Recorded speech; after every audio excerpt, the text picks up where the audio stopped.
Faites une recherche sur Internet et demandez comment la vie apparut-elle sur la Terre, et vous trouverez des articles et des vidéos évoquant une sorte d'explication évolutionniste. Dans une vidéo sur le sujet, un scientifique honnête de la NASA commence et termine en disant « Nous n'en savons rien ». Pourtant, il cherche clairement une explication naturaliste, évolutionniste. Considérons qu'il n'existe que 3 hypothèses fondamentales pour expliquer l'existence de la vie sur la planète Terre. Numéro 1. La vie fut transportée d'ailleurs sur Terre, une théorie appelée panspermie. Numéro 2. Toute vie évolua à partir de matière inerte. Numéro 3. Un être intelligent, c'est-à-dire Dieu, créa la vie. Laquelle de ces hypothèses est la bonne? Pouvez-vous le savoir? Si nous ignorons beaucoup de choses sur la vie, la réponse à la question de savoir comment la vie commença peut être connue. Dans cette émission du Monde de demain, je répondrai à cette question et je vous offrirai également une ressource gratuite qui explique pourquoi les évolutionnistes, ainsi que de nombreux chrétiens professant l'Évangile, sont dans l'erreur. Je serai de retour dans 5 secondes, alors ne zappez pas.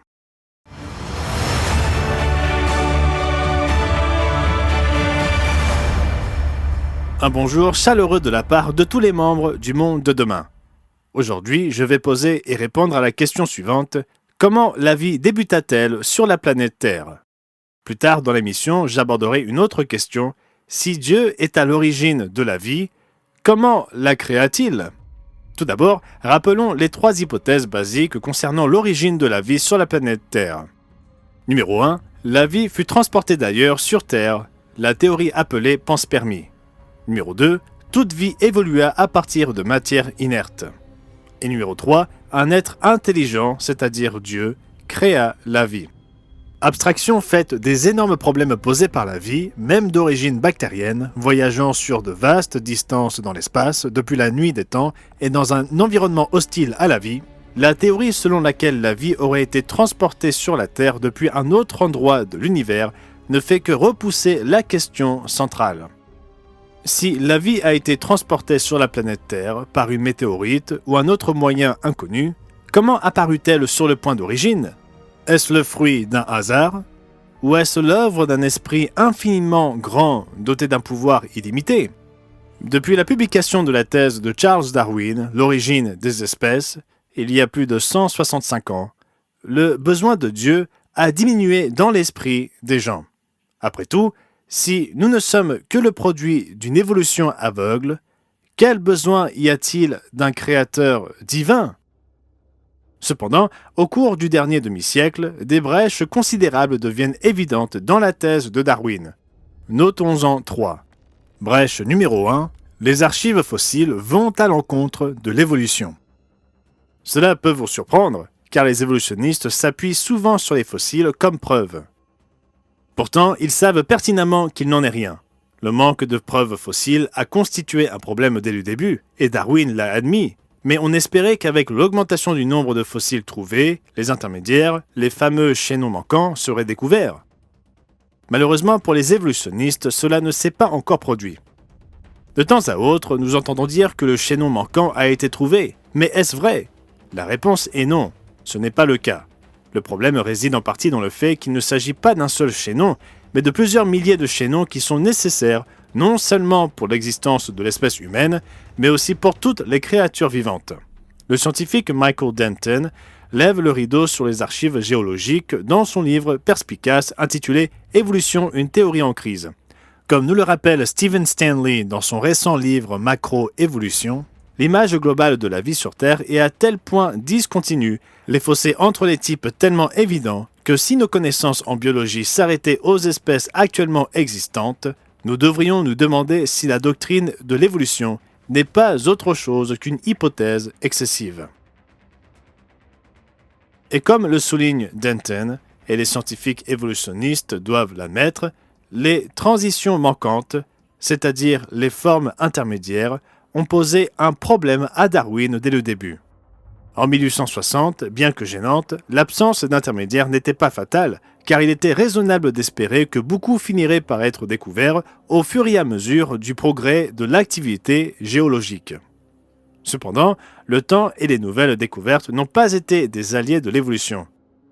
Dunton suggère que probablement 99,9% de nos connaissances actuelles sur les fossiles ont été découvertes depuis 1860. Et seule une faible partie des centaines de milliers d'espèces fossiles répertoriées aujourd'hui était connue de Darwin. Mais il s'avère que presque toutes les nouvelles espèces fossiles découvertes depuis sont des formes voisines des espèces connues, ou comme les pogonophores, des types uniques de parenté inconnus. Les formes transitoires n'existent tout simplement pas, et Dunton énonce l'évidence pour toute personne honnête qui examine les archives fossiles avec un esprit ouvert. Sans forme transitoire pour combler les énormes fossés qui séparent les espèces et les groupes d'organismes existants, on ne pourrait pas vraiment envisager le concept d'évolution comme une hypothèse scientifique. La première brèche dans l'hypothèse évolutionniste est donc la suivante: les archives fossiles vont à l'encontre de l'évolution. Maintenant, la brèche numéro 2. Il est mathématiquement impossible que la vie naisse par hasard de la matière inerte. L'écrivain scientifique et évolutionniste Bill Bryson explique: on ignore le chiffre exact, mais on soupçonne que le corps humain peut contenir jusqu'à 1 million de types différents de protéines, chacune étant en soi un petit miracle. L'un de ces millions de miracles dont vous avez probablement entendu parler est le collagène. En ce qui concerne les chances qu'il s'auto-assemble, Bryson affirme ce que tous les scientifiques rationnels doivent admettre. Les chances qu'une séquence de 1055 molécules comme le collagène s'assemble spontanément sont franchement nulles. Cela ne peut simplement pas se produire. Il énonce ensuite les probabilités mathématiques contrecarrant l'auto-assemblage d'une protéine beaucoup plus petite de 200 chaînes de caractères comme étant plus faible qu'une chance sur le nombre de tous les atomes de l'univers. Les chances qu'une protéine de collagène plus complexe se forme, par hasard, sont franchement nulles, et pourtant le collagène est loin d'être la plus imposante des protéines.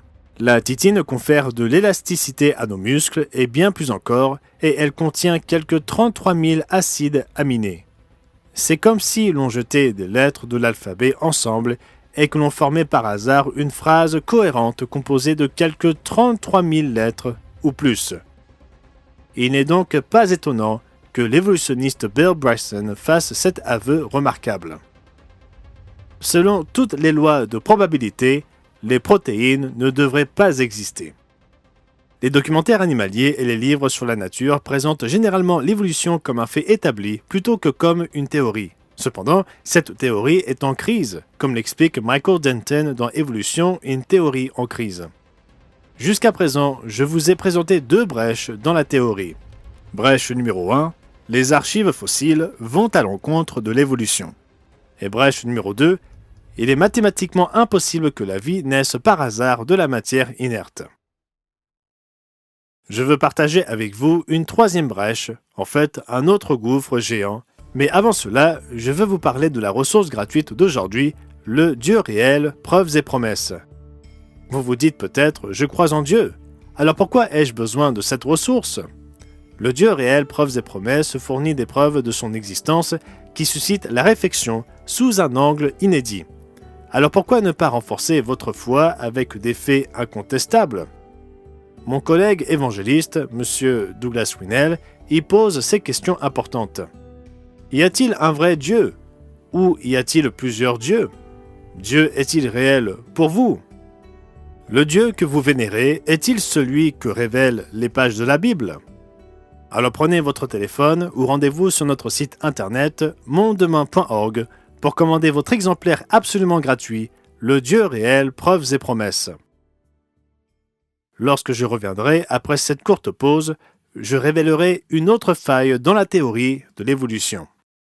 Notre publication claire et concise vous aidera à comprendre les vérités essentielles issues des pages de la Bible. Appelez dès aujourd'hui au rendez-vous sur mondedemain.org. Dans l'esprit de beaucoup, l'évolution est considérée comme un fait avéré, à tel point que peu de professeurs de biologie, de scientifiques et de journalistes, soucieux de leur emploi, osent affirmer ouvertement le contraire. Mais ce fait a-t-il été prouvé? La vie est soit le résultat d'accidents cosmiques, soit le résultat d'une grande intelligence au pouvoir illimité. Il n'y a pas d'autre alternative. Dans la partie précédente de cette émission, je vous ai présenté 2 brèches dans la théorie de l'évolution. Voici maintenant une 3e. La vie est d'une complexité qui dépasse notre entendement. Lorsque Charles Darwin formula sa théorie et la publia en 1859, il n'avait aucune idée de la complexité de la cellule. Mais avec l'avènement des technologies modernes qui nous permettent d'observer l'intérieur de la cellule, nous savons aujourd'hui que la complexité des cellules est stupéfiante. Comme l'explique Michael Denton, entre une cellule vivante et le système non biologique le plus ordonné, tel le cristal ou le flocon de neige, il y a un abîme aussi vaste et absolu qu'il est possible de concevoir. Malgré sa taille incroyablement minuscule, la plus petite des bactéries est en effet une véritable usine miniature dotée d'une puissante machinerie moléculaire riche de milliers de pièces magnifiquement conçues. Beaucoup plus complexe que n'importe quelle machine fabriquée par l'homme et absolument sans équivalent dans le monde inorganique. Denton poursuit en expliquant: la complexité des types de cellules les plus simples que l'on connaisse est si grande qu'on ne peut pas admettre qu'un tel objet ait pu être assemblé soudainement par un événement fantastiquement improbable. Un tel phénomène équivaudrait à un miracle. Dans son livre de 2019 sur le corps humain, Bill Bryson fait cet aveu qui donne à réfléchir. Même si vous réunissiez la totalité du savoir humain au travers des plus grands génies de notre temps et du passé, vous ne parviendriez pas à fabriquer ne serait-ce une seule cellule vivante. Pourtant, les évolutionnistes veulent nous faire croire que quelque chose d'aussi complexe constitue le fruit du hasard. La vérité, c'est que les scientifiques sont incapables d'expliquer rationnellement comment un tel accident a pu se produire. Oh, ils racontent des histoires qui semblent bonnes à première vue. Ceci aurait pu se produire, puis ceci aurait pu se produire. Et il n'est pas difficile d'imaginer que ce changement se produise, etc., etc., etc. Tout cela nous amène à une conclusion évidente. Quelle est l'explication la plus raisonnable de la vie? De nombreux scientifiques et philosophes se rendent compte que l'évolution laisse à désirer et que la seule explication rationnelle est l'existence d'un créateur intelligent à l'origine de la vie. L'exemple le plus frappant est peut-être celui de feu Antony Flew, considéré par beaucoup comme le philosophe athée le plus influent du monde. Mais au début de l'année 2004, à l'âge de 81 ans, il changea d'avis. Flew annonça sa conversion au déisme, déclenchant des ondes sismiques dans la communauté philosophique. Il était désormais convaincu que la vie serait impossible sans un réglage extrêmement perfectionné de l'univers et que seul un concepteur pouvait en être l'auteur. En outre, il conclut que les nouvelles découvertes sur l'ADN rendaient impossible que la vie soit un accident. Comme il l'a dit, il me semble à présent que les résultats de plus de 50 ans de recherche sur l'ADN ont fourni les matériaux d'un nouvel argument extrêmement puissant en faveur de la conception. Lorsque nous considérons la complexité de la vie à tous les niveaux, une autre question se pose. Comment le Dieu créateur a-t-il tout fait? Quiconque connaît un tant soit peu la structure et le fonctionnement des cellules devrait savoir qu'elles ne sont pas le fruit du hasard. Comme Michael Denton l'a déclaré à juste titre, la complexité des types de cellules les plus simples que l'on connaisse est si grande qu'on ne peut pas admettre qu'un tel objet ait pu être assemblé soudainement par un événement fantastiquement improbable. Un tel phénomène équivaudrait à un miracle. Oui, la complexité de la vie nous laisse pantois, à tel point que nous devons nous demander comment Dieu lui-même a-t-il pu faire cela? Je répondrai à cette question dans la prochaine partie de cette émission, mais je tiens à vous rappeler l'offre d'aujourd'hui, le Dieu réel, preuves et promesses. Il vous suffit d'appeler notre numéro ou de vous rendre sur notre site internet pour obtenir votre exemplaire gratuit, le Dieu réel, preuves et promesses. À mon retour, je parlerai de la façon dont Dieu créa la vie sur Terre. Pour bénéficier de l'offre gratuite d'aujourd'hui, si vous habitez les Antilles-Guyane, appelez le 06 96 800 701. Et si vous habitez en Haïti, appelez le 509 46 59 93 82. Notre publication claire et concise vous aidera à comprendre les vérités essentielles issues des pages de la Bible. Si vous appelez pour la première fois, vous recevrez également un abonnement annuel gratuit à la revue du Monde de demain. 6 numéros inspirants traitant de l'actualité, de la science et de la culture moderne vous aideront à donner un sens à votre monde selon une perspective biblique.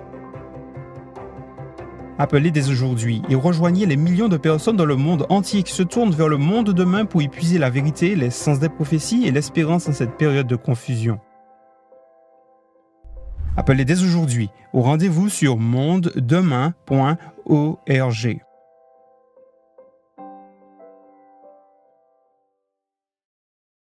Une chanson à succès de 1961 nous dit que Dieu fit la femme à partir de 45 kilos d'argile, une référence évidente au récit biblique qui dit que l'homme est composé de la poussière du sol. Mais il y a beaucoup de choses qui ne sont pas prises en compte dans cette représentation. À mon avis, beaucoup de gens imaginent Dieu prenant de l'argile et la modelant en forme d'homme, puis soufflant dans ses narines, l'argile est soudain devenue un homme vivant. Mais était-ce si simple ? Était-ce de la magie ? Comment le système circulatoire, le système digestif, le système respiratoire ont-ils vu le jour ? Comment tous les organes, cœur, foie, rate, pancréas ont-ils été formés ? Et n'oublions pas notre cerveau. Comme le dit Bryson, la chose la plus extraordinaire qui soit se trouve dans votre tête. Vous auriez beau arpenter l'univers, vous n'y trouveriez sans doute rien d'aussi merveilleusement complexe que la masse spongieuse de 1,5 kg située entre vos deux oreilles.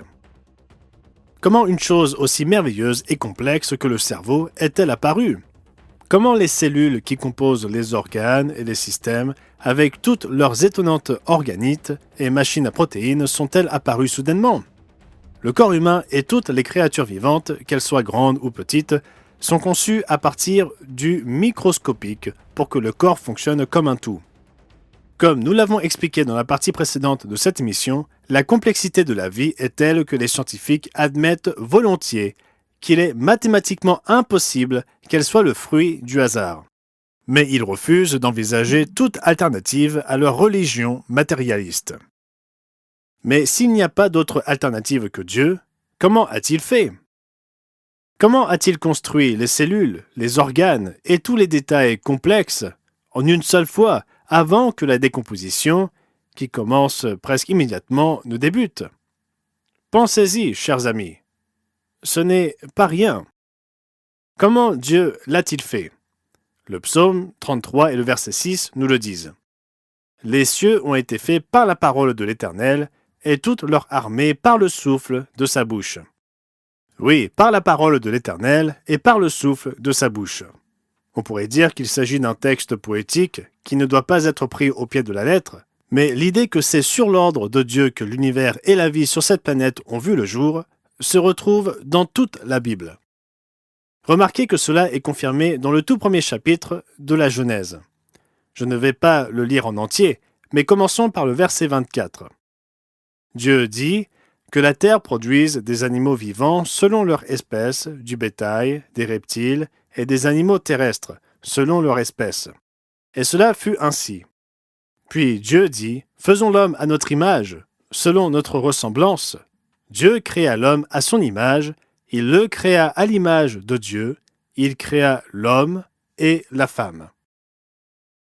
Ce récit est très abrégé et n'inclut pas beaucoup de détails, mais un autre passage confirme que c'est la voix ou la parole de Dieu qui a donné naissance à la création. Dans le psaume chapitre 148, nous lisons « Louez-le, cieux des cieux, et vous, ô qui êtes au-dessus des cieux, qui louent le nom de l'Éternel, car il a commandé, et ils ont été créés. » Et puis il y a Hébreux chapitre 1, versets 2 et 3. Dieu, dans ces derniers temps, nous a parlé par le Fils. Il l'a établi héritier de toutes choses. Par lui, il a aussi créé l'univers. Le Fils est le reflet de sa gloire et l'empreinte de sa personne. Et remarquez bien ce qui suit, il soutient toutes choses par sa parole puissante. Mais qu'est-ce que cela signifie exactement? Comment a-t-il pu tout faire par un simple ordre? J'explorerai une possibilité dans la dernière partie de cette émission. Mais avant cela, j'aimerais que vous notiez notre numéro de téléphone ou alliez sur notre site internet mondedemain.org et demandez un exemplaire gratuit, Le Dieu réel, preuves et promesses. Cette ressource fournit des preuves solides de l'existence réelle de Dieu et expose les problèmes fondamentaux de la théorie évolutionniste, une religion matérialiste et défaillante. Le débat sur l'origine de la vie a d'énormes implications. Le regretté William Provine, professeur de biologie à l'université de Cornell, explique le point de vue des évolutionnistes. Permettez-moi de résumer mon point de vue sur ce que la biologie évolutive moderne nous dit haut et fort. Il n'y a pas de vie après la mort. Lorsque je mourrai, je suis absolument certain que je serai mort. C'est ma fin. Il n'y a pas de fondement ultime pour l'éthique, pas de sens ultime à la vie, et pas non plus de libre arbitre pour les humains. Quel état d'esprit sombre, désespéré et sans but.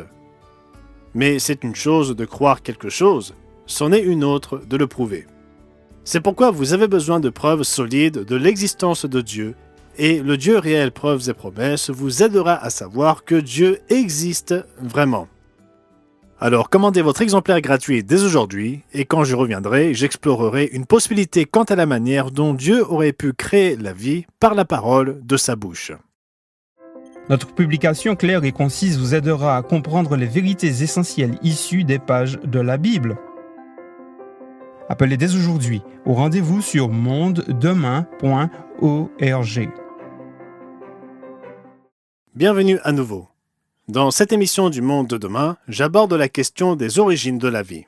Je passe brièvement en revue ce que les scientifiques et les philosophes nous disent sur la complexité de la vie et sur le fait qu'elle ne peut tout simplement pas être le fruit d'un hasard aveugle, n'en déplaise à Richard Dawkins. Mais dans cette dernière partie de notre programme, je voudrais explorer une possibilité de comment Dieu fit naître la vie sur cette planète. Comme nous l'avons vu dans la partie précédente, Dieu dit « et cela fut ». Et les cieux ont été faits par la parole de l'Éternel, et toute leur armée par le souffle de sa bouche. Et il soutient toutes choses par sa parole puissante. Mais comment Dieu s'y prit-il exactement? Les reins et les poumons, la rate et le cœur sont-ils apparus par magie sans que Dieu ne les ait consciemment conçus? L'humanité dispose d'une technologie qui peut au moins nous aider à imaginer comment cela aurait pu être. Bien qu'elle ait été utilisée en arrière-plan pendant plusieurs années, ce n'est que récemment que nous, le public, avons pris conscience de la puissance de l'intelligence artificielle. Et bien qu'il s'agisse d'une analogie terriblement faible, elle peut nous aider à commencer à avoir une idée de ce que c'était pour Dieu de créer la vie. Les plateformes d'IA d'aujourd'hui semblent très puissantes et créatives. Demandez à un modèle d'IA une image de chat plongeur, et il en générera une sur votre écran d'ordinateur. Vous verrez différentes espèces de chats faire des sauts périlleux d'un plongeoir dans l'eau. Bien entendu, les chats ne sont pas réels. Les programmeurs informatiques peuvent décrire de nouvelles applications et l'IA écrit le code pour eux. Les étudiants utilisent l'IA pour rédiger des mémoires. Ils saisissent des directives concernant le sujet, le style à utiliser, le nombre de mots, etc. Et l'IA génère la thèse, pas toujours avec précision et parfois avec partialité. Cependant, ces modèles d'IA ne peuvent pas vraiment créer quoi que ce soit par eux-mêmes. Ils ont été formés à l'aide de vastes collections de connaissances humaines. Art, littérature, publications scientifiques et bien d'autres choses encore. L'IA effectue le travail, mais l'IA est alimentée par la somme des connaissances et de la créativité humaine. Pourtant, l'Esprit de Dieu est infiniment plus vaste que toutes les connaissances combinées de l'humanité. Permettez-moi de vous rappeler la citation de Bill Bryson citée plus tôt dans cette émission. Même si vous réunissiez la totalité du savoir humain au travers des plus grands génies de notre temps et du passé, vous ne parviendriez pas à fabriquer ne serait-ce une seule cellule vivante.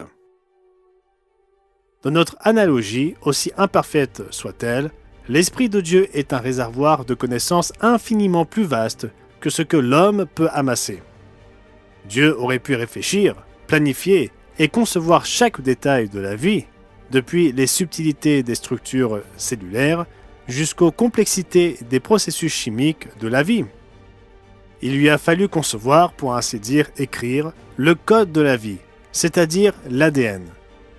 Une fois tout cela planifié, il lui suffisait de donner des instructions et au lieu d'une image sur un écran d'ordinateur, des formes de vie réelles apparaissaient sur son ordre selon les plans qu'il avait lui-même conçus.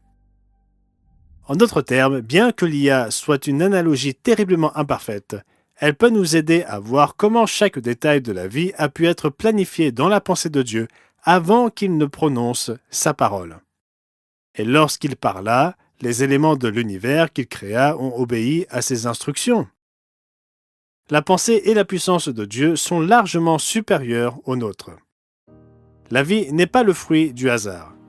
Elle est bien trop complexe pour cela, et les scientifiques le savent. Seule la pensée de Dieu, associée à sa puissance infinie, a pu créer la vie.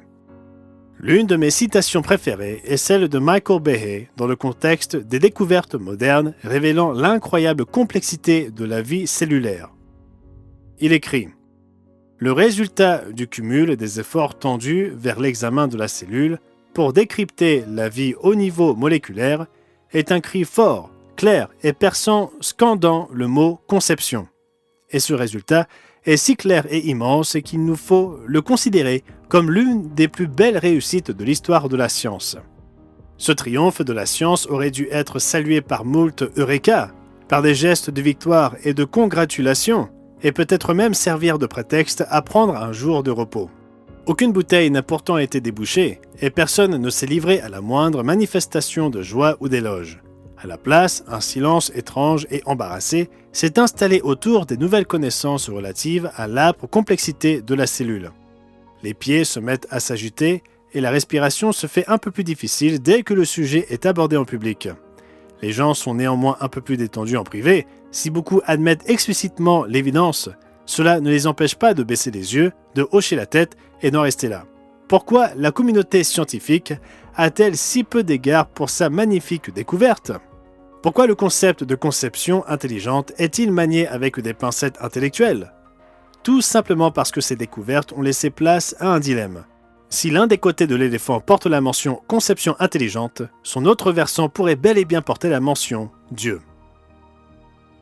Merci d'avoir regardé cette émission et n'oubliez pas de revenir la semaine prochaine lorsque Wallace Smith, Ron McNair et moi-même nous serons prêts à partager avec vous les incroyables merveilles de Dieu, les enseignements de Jésus-Christ et son royaume à venir, ainsi que les prophéties bibliques de la fin des temps.